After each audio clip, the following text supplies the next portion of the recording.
In the era of Uber, cheap flights and other easily accessible modern luxuries, hitchhiking has become something of a lost art. But one man has been flying the flag for the dying practice for 13 years, thumbing it across more than 90 countries to date, fueled by an enduring faith in the gospel of hospitality which he believes exists in every corner of the world. Juan Villarino left his home country of Argentina in around 2004 to work and study in Belfast. But just 1 year in, he decided he'd rather be on the road than at university. So the former student of psychology embarked on the first leg of his hitchhiking adventures, traveling to the Middle East through Iraq, Iran and Afghanistan. I hitched my first ever ride in 1998 and it gradually became my strategy as a writer for exploring any given society. A way to take the pulse of its social tissue and interact with a random sample of its inhabitants, the travel writer and modern-day nomad told Telegraph Travel. I do not travel to tick places off a bucket list or to save money. I would still hitchhike in places like India, where I could easily travel 400 miles with just a $5. But I hitchhike around the world to document hospitality and everyday life in the most remote regions, he said. So 2,350 rides and nearly 100,000 miles later, what are some of the greatest lessons he has learned from the side of the road? 1. Syrians are the friendliest people in the world. In places like Iraq or Syria, I wouldn't wait longer than anywhere between 7 and 10 minutes before hitching a ride, which was a revelation to me as I expected those countries to be more suspicious of Westerners because of the ongoing tensions, Mr. Villarino recalls. Instead, in Syria people would give me a ride, even on motorcycles that were already full with 2 people on. Once in a village near Aleppo, 2 locals had argued over who had seen me first and had the right to put me up. Street vendors would run behind me mumbling phrases in Arabic and present me with an orange, attempting to say something to me in the very little English they knew. Welcome to Syria. One of Mr. Villarino's local drivers in Syria, one Ismaili family, a liberal sect of Islam, insisted that I was already part of their family only after having shared one lunch with them, even though they would never see me again. 2. And Tibetans, not so much. My longest wait ever was 13 hours 45 minutes, excluding sleep time, in western Tibet, along Road 216, one of the most isolated roads on Earth. I waited an entire afternoon, went to bed and tried again the next morning. I slept in a nearby guest house for which I paid the equivalent of £2. In terms of my clothes, I am indeed prepared for all weather conditions, but my coldest wait was Patagonia, -10 degrees Celsius. At a glance, average wait times for hitching a ride around the world. 3. It's possible to bag a ride in Taliban territory. Back around 2005, the wars in Iraq and Afghanistan were in the headlines, so I decided to go there by thumb to see in my own terms how evil the locals of the so-called axis of evil were. This formed the premise of my first book. Just before reaching the Afghan capital of Kabul, he faced a hairy moment while catching a ride with the police. I was told I had chosen to travel through a valley under attack by the Taliban that week. A few days ago a police jeep had been blown away with a rocket-propelled grenade. The police were happy to give me a lift to Kabul, but warned they were the target.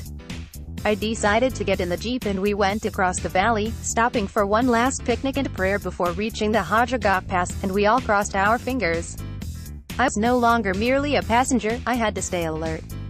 Everybody in the car was firmly holding an AK-47 gun and we made it to Kabul safely in the end. A farmer in Hazarajat, Afghanistan. Was there ever anyone in Afghanistan more exposed than me, alone, walking by the roadside for a month with no guns, no bodyguards, no vehicle, no credit cards and barely able to speak the local language? Probably not. But if I could traverse these countries without suffering any harm, I felt it would cast doubt on the assumption that the people there were just bewildered men wearing turbans, ready to burn American flags and preach to you with the Quran in one hand and an AK-47 in the other, revealed the world's safest and least safe cities. 4. It's all in the eyes. Securing a ride is a whole-body experience, and when it comes down to it, it's all about eye contact. When you have to traverse tremendous distances, you need to do more than just stick your thumb out, he said. It's the moment that you manage to look the driver directly in the eye as the car approaches that will give you a hint of the likelihood of them stopping, he explains. When a car doesn't stop, I always have a gut feeling it will. So I turn around and keep looking at the car even as it's passed. The driver's almost always still thinking about it and probably looking at me through the rearview mirror. And a decent percentage of the time, they stop. I always keep looking at the car even as it's passed, as the driver's almost always still thinking about it through the rearview mirror. Credit, AP5. Drivers take 3 seconds to decide whether they'll stop, according to several studies, Mr. Villarino claims. And this decision is influenced by the nonverbal communication between the driver and the hitchhiker. There are a lot of things you can do to let your driver know you're not a threat. Dress tidy, avoid wearing sunglasses and make eye contact. Hold up a sign describing the kind of trip you're doing and where you're heading, like touring Scotland from Argentina, he suggests. Basically, your entire body is involved. You don't stop cars with your thumb. You stop them with your smile. Hold up a sign describing your trip and where you're heading. Credit, AP6. Two are better than one. Back in 2010, Mr. Villarino met fellow Argentinian, and now romantic partner, Laura Lazarino, who contacted him after coming across his book. They were brought together by their shared wanderlust. After emailing each other for 4 months, we met in northern Argentina and decided right away we wanted to travel together. I completed my South American journey with her. Everything made sense. Not only was she disenchanted by a 9-to-5 office life, but she had a huge wanderlust, like me, so it felt like the stars aligned us together. While the couple often break off with Mr. Villarino hitchhiking alone before coming together at a different leg of the journey, the times they're together make hitching a ride a lot easier. A couple subliminally makes a more trustworthy impression than a man alone, he notes. Laura Lazarino left and Juan Villarino in Ecuador, but traveling as a couple also allowed them to have a more enriched cross-gender perspective of the people we meet along the way, and piece together portraits of everyday life worldwide. In the Nubian villages along the Sudanese stretch of the Nile, every night we were hosted by local families. I stayed with the men of the family while Laura would spend time in the women's area. They were so curious about our culture, asking questions that were as personal as you can imagine, such as about how she managed not to have at least 3 kids by the age of 30, he recalls. 7. Strangers love sharing their darkest secrets. I call it the taxicab effect. People find it easier to confess things to someone they will never see again. I have had many drivers confessing they were homosexual or that they had just committed adultery. Once in Colombia, a truck driver invited us to his home where we had lunch, and several hours later, he invited us again to his other home, for dinner. He had 2 families and told me not to say anything to his wife. A truck driver in Spain started crying when we left after a long 2-day ride with him. During the journey, he confessed he had never been able to adjust back into society after serving in the Foreign Legion. Another time, a woman who just got divorced a day earlier was crying over the wheel when she stopped the car for me. Juan Villarino near ruins in Swagan in eastern Sudan, in Italy, somewhere in Salantos, a 40-year-old driver and owner of a restaurant offered us lodging.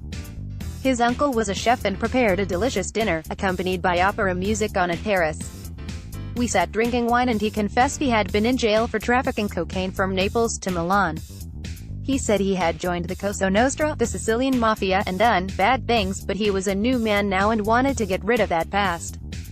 He said he wanted to give me something from his past that he needed to let go. It was a fisherman's knife. I didn't dare ask him what he had done with it, but I felt I couldn't reject the souvenir from this highly emotionally disturbed man. 8. Hitchhiking will make you a people person, which is about developing empathy, he explains.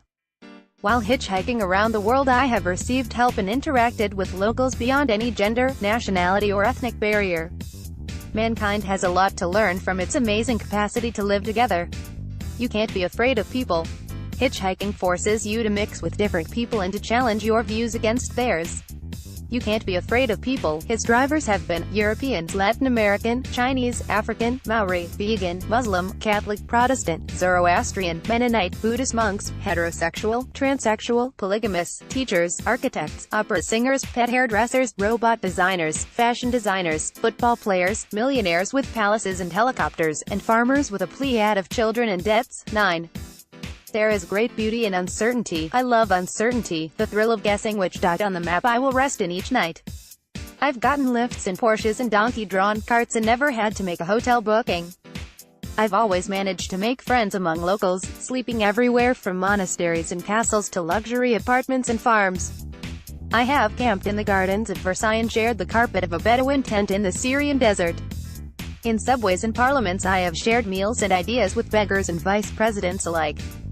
I was invited to weddings in Transylvania and ayahuasca ceremonies in the Amazon rainforest. I have laughed with hashish smugglers and street vendors. Juan Villarino's hitchhiking trail around the world. 10. There's no place like Antarctica, in terms of incredible landscapes. Here your existence become a fragile anomaly in a glacial world surrounded by ever-cracking walls of ice. No sense, no sounds or traces of human activity, apart from random research facilities, Mr. Villarino explains.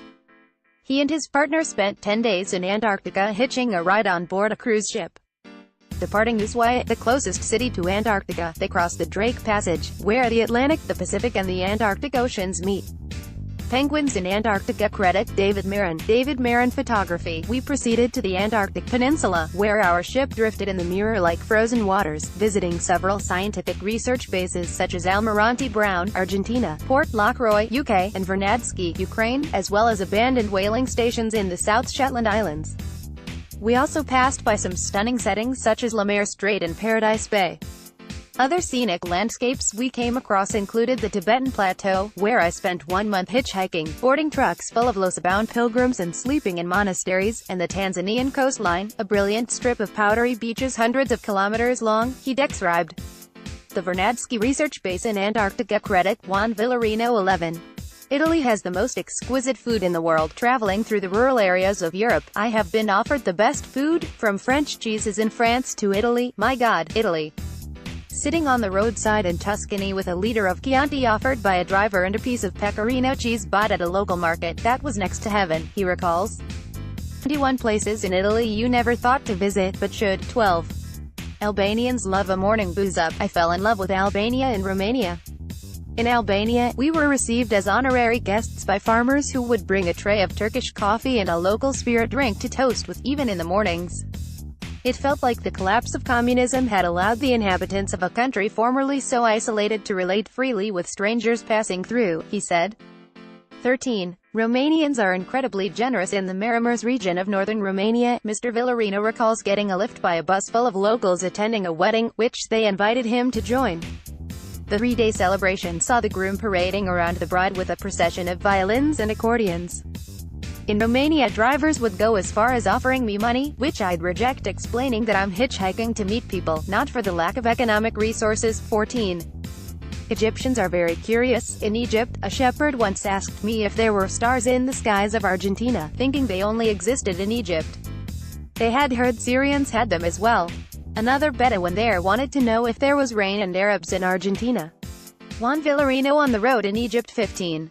Humans are intrinsically good. Hitchhiking became the cornerstone of my broader premise that human beings are intrinsically good, regardless of their cultural background.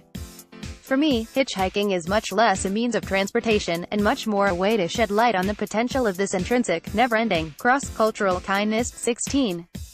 The answer to world peace. Being on the road, I learned that if people would treat their neighbors as they treat strangers, there would be world peace. Realizing how hospitable we can be towards strangers from a different culture on a one-to-one basis should shed light on how we can develop harmony and empathy among the many conflicting communities on our planet. The world's 15 most peaceful countries. 17. Life begins at 40. I know they say the era of explorers is long gone, but I disagree. While there is no island left to chart in the globe, and satellites can spot a rabbit in a field from thousands of miles away, there seems to still be a point for a traveler to go out and explore the unsung depths of human kindness. I have just turned 40, but I feel this is only the beginning. Juan Villarino is the author of Hitchhiking in the Axis of Evil, by Thumb in Iran, Iraq and Afghanistan. For more information about his work and travels, see www.acrobatadalcamino.com.